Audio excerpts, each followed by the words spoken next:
Camera माझा इथे आहे सर. लोकसभा निवडणुकीचं बिगुल वाजेल. आज पत्रकार परिषद आहे. यापूर्वी ईडीने पुन्हा एकदा बीआरएसच्या कविता आहेत ज्या आमदार त्यांना अटक केलेली आहे. अजून देखील दबाव तंत्र चालू आहे असं तुम्हाला वाटतं? नक्कीच. माजी मुख्यमंत्री तेलंगणाचे केसीआर राव यांच्या कन्येला काल अटक केली. सोकॉल्ड मद्य घोटाळा, लोकसभा निवडणुकीच्या तोंडावर त्यांना अटक केली. एका महिलेला, त्या माजी खासदार आहेत, चौकशी पूर्ण झाली पण त्यांना अटक केली. हे दबावतंत्र आहे. खरं म्हणजे इतका मोठा इलेक्ट्रॉल बॉन्डचा घोटाळा समोर आला. हजारो कोटी रुपये ब्लॅक मनी म्हणजे काळा पैसा, भ्रष्टाचाराचा पैसा, धंद्याच्या बदल्यात चंदा. ज्या कंपनीचं टर्नओव्हर 150 कोटी आहे ती कंपनी 300 कोटीचा निधी देते. म्हणजे हा कोणीतरी त्यांना काळा पैसा दिला आणि तो पैसा इथे आला. औषध कंपन्या, 6 औषध कंपन्या, औषधं महाग का झाली तुम्हाला कळलं असेल. शेकडो कोटी रुपये औषध कंपन्या आणि हॉस्पिटल्सनी भारतीय जनता पक्षाला दिले. गेमिंग कंपन्या, जुगार, लॉटरी ऑनलाईन यांनी हजारो शेकडो कोटी रुपये भारतीय जनता पक्षाला दिले. ज्यांच्यावर ईडीची कारवाई सुरू आहे, ज्यांच्यावर छापे पडले, त्या कंपन्याने भारतीय जनता पक्षाला पैसे दिले. खरं म्हणजे मनी लॉन्ड्रिंगची केस ही भारतीय जनता पक्षाच्या अध्यक्षांवर चालायला पाहिजे, प्रधानमंत्र्यांवर चालायला पाहिजे आणि त्यांना अटक केली पाहिजे. तुम्ही विरोधी पक्षाच्या नेत्यांना अटका करता आणि तुम्ही सगळा हजारो कोटीचा लुटमार आणि दरोडे टाकून मोकळे राहता आणि वर आम्हाला नीतिमत्ता शिकवता. आपचे 2 मंत्री तुरुंगात आहेत. आज कविता जेलमध्ये गेल्या. आमच्या लोकांना धमकवलं जात आहे. पण ही त्यांची शेवटची निवडणूक आहे. त्यानंतर तपास यंत्रणा, काल राहुल गांधींनी सांगितलं आहे ना, राहुल गांधींनी सांगितलेलं आहे की ज्या पद्धतीनं भारतीय जनता पक्षाच्या एक्स्ट्रॉशनला म्हणजे हप्तेबाजीला या केंद्रीय तपास यंत्रणांनी मदत केलेली आहे, वसुली एजंट म्हणून काम केलं आहे, त्या सगळ्यांची चौकशी BJPचं सरकार गेल्यावर होईल. सर, ज्याप्रमाणे आपण बघतोय, जर असंच सुरू राहिलं आणि पुन्हा एकदा जर हेच सरकार आलं तर जी लोकशाही आहे ही संपुष्टात येईल आणि हुकुमशाही हुकुमशाही सुरूच झालेली आहे. पण मी खात्रीनं सांगतो, ज्या पद्धतीचा इलेक्ट्रॉल बॉन्ड घोटाळा, भ्रष्टाचार समोर आलेला आहे आणि तो फक्त शहरापुरता मर्यादित नाही तर गावातल्या शेवटच्या माणसापर्यंत मोदींचा सिर्फ मैं खाऊंगा हा मेसेज गेलेला आहे या इलेक्ट्रॉल बॉन्ड घोटाळ्यामध्ये. ना खाऊंगा ना खाने दूंगा नहीं, मैं और मेरे लोग खाएंगे, उसके लिए कुछ भी करेंगे, डाका डालेंगे, दरोडा डालेंगे, कुछ भी करेंगे. हा संदेश ग्रामीण भागातल्या गावातल्या शेवटच्या माणसापर्यंत पोचलेला आहे. त्याच्यामुळे मोदींचं सरकार पुन्हा येणार नाही. हे भ्रष्टाचार सरकार म्हणजे देशाला लागलेला कलंक आहे आणि हा कलंक धुवून काढावा लागेल. 400 पार त्यांनी नारा दिला आहे. 400 पार मोदीजीने, 400 पार आणि हद्द पार. 400 पारच्या आला त्यांची 400 पार, ह्यावेळी 400 पार. 400 पार नहीं, भाजपा तड़ीपार है, तसा नारा दिला है. जब देने दो ना. 400 पार वही भ्रष्टाचार का जो पैसा, इलेक्ट्रॉल बॉन्ड घोटाला जो सामने आया है, हाँ, सबसे पैसा लिया है. जिसको जिसको धंधा दिया वो सबसे चंदा लिया.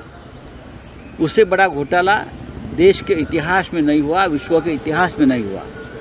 अगर कोई और देश में ये घोटाला होता तो प्रधानमंत्री को अब तक इस्तीफा देना पड़ता.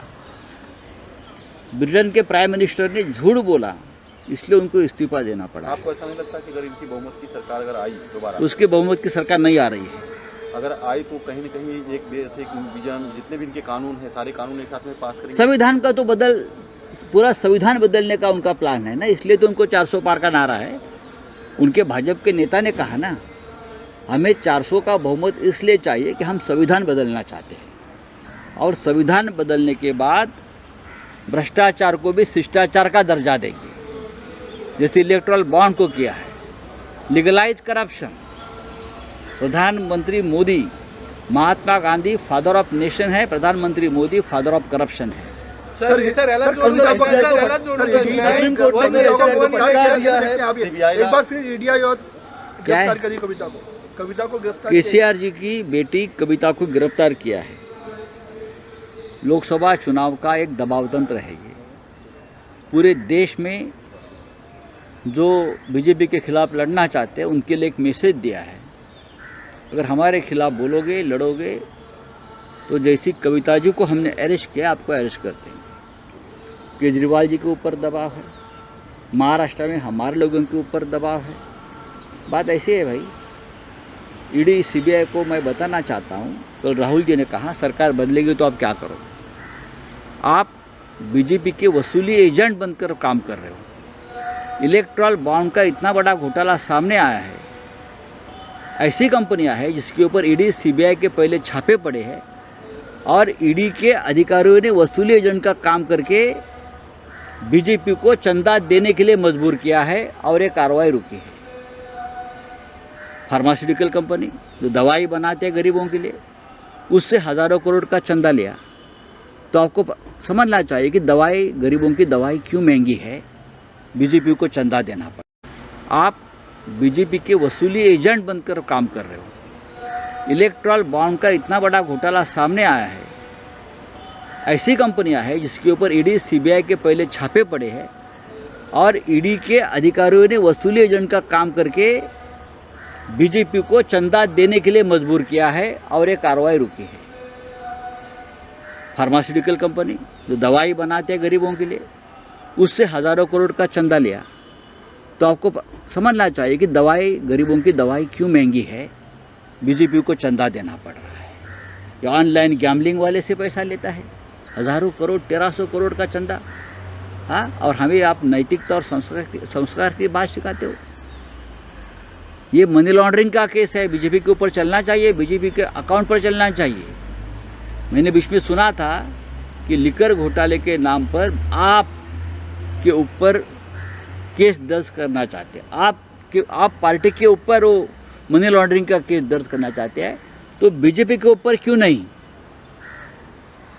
आप वसूली एजेंट है ना, ये एजेंसीज करो।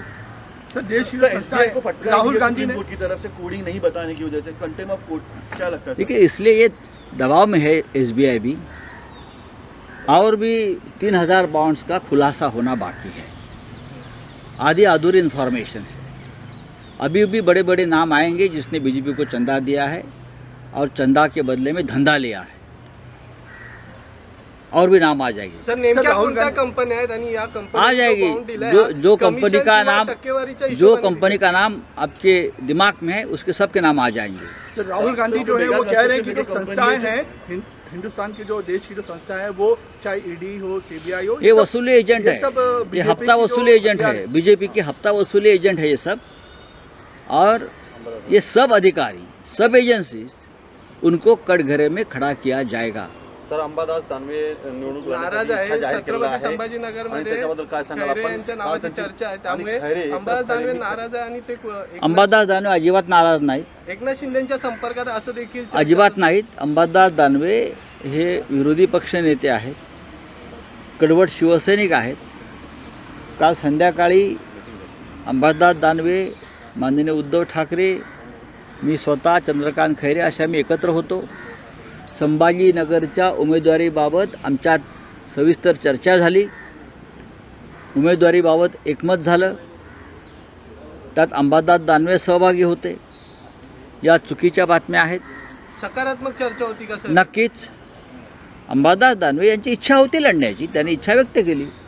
एखाद्या मतदारसंघामध्ये एकापेक्षा जास्त उमेदवार इच्छा व्यक्त करू शकतात।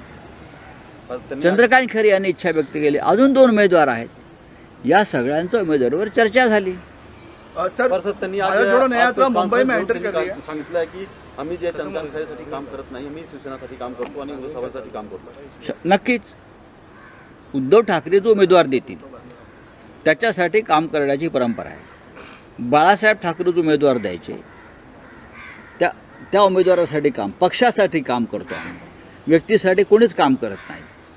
सर महाविकास आघाडीकडून वंचितला प्रस्ताव देण्यात आला होता 4 जागेचा, त्याच्यावर अजून कोणताही रिप्लाय आला नाही. नाही, आम्ही त्यांना आमची बी प्लॅन काही तयार आहे का अशी? नाही, आम्ही ए प्लॅन बी प्लॅन करत बसत नाही. आम्ही काल महाविकास आघाडी म्हणून काही काळ बसलो होतो. आम्ही काँग्रेसचे प्रमुख नेते दिल्लीतून आले होते. वेणुगोपालजी होते, रमेश चिंथियाला होते, मुकुल वासनिकजी होते, दिल्लीतून आले. आम्ही बसलो. नक्कीच वंचित बहुजन आघाडी हा एक महत्त्वाचा घटक पक्ष महाविकास आघाडीतला आहे. 4 जागांचा प्रस्ताव आम्ही त्यांना दिलेला आहे. त्या 4 जागा त्यांनी ज्या आम्हाला 27 जागांचा एक यादी दिली होती त्यातल्या 4 जागांचा प्रस्ताव आम्ही दिला आहे. आणि आमची त्यांना विनंती आहे तेव्हा केली की तुम्ही या जागांवरती विचार करावा.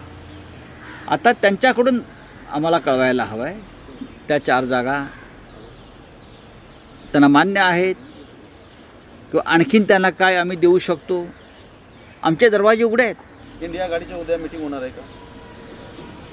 कल रैली है ना, कल की रैली में उद्धव ठाकरे साहब शामिल होने वाले हैं. भारत जोड़ो न्यायात्रा मुंबई में आ रहे हैं, राहुल गांधी भी मुंबई में एंटर करेंगे. ऐसे में क्या महाविकास आघाड़ी की कुछ बैठक या राहुल गांधी से चर्चा हो सकती है? राहुल गांधी जी से चर्चा निरंतर चलती है हमारी. जब हम चांदवड़ में गए थे, मैं और शरद पवार साहब, तब भी उनसे चर्चा हो गई. आज मुंबई में आएंगे, यहाँ बड़ा स्वागत उनका मुंबई में हम लोग कर रहे हैं, मुलुंड में, भांडुप में. हाँ. इंडिया आघाड़ी की जो नेता है कल राहुल गांधी जी से चर्चा करने वाले हैं. कल मंच पर एक साथ रहेंगे. कल मंच पर रहेंगे. उद्धव जी भी जाएंगे, शरद पवार साहब आएंगे, सभी बड़े नेता अखिलेश यादव भी आ रहे हैं और सब लोग बैठेंगे, मजबूती से एक साथ काम करेंगे. और क्या है, चलिए. सर इलेक्शन की डेट्स आज अनाउंस होने वाली है. 3 स्टेट्स के भी डेट्स आज अनाउंस होने वाले हैं. मोदी जी ने एक वीडियो रिलीज किया है, मोदी का परिवार. ऐसे कैसे देखते? मोदी का परिवार तो आपने देखा होगा, इलेक्ट्रल बॉन्ड में जिसने चंदा दिया वही मोदी जी का परिवार है. हम लोग गरीब लोग कहाँ उनका परिवार में आते हैं. फार्मास्यूटिकल कंपनी, हाँ, कॉन्ट्रैक्टर्स, ठेकेदार, ये उनका बहुत बड़ा परिवार है. और मोदी जी और उनकी पार्टी चंदा देने वाले का जो उनका परिवार, उनके लिए ही काम करते हैं. बाकी हम गरीब लोग हैं, हमारे लिए तो अभी क्या है, नई सरकार जब आएगी तो हमारे जैसे गरीबों का कल्याण होगा. राहुल गांधी ने उद्धव ठाकरे जी से फोन पे बात की थी. ये ना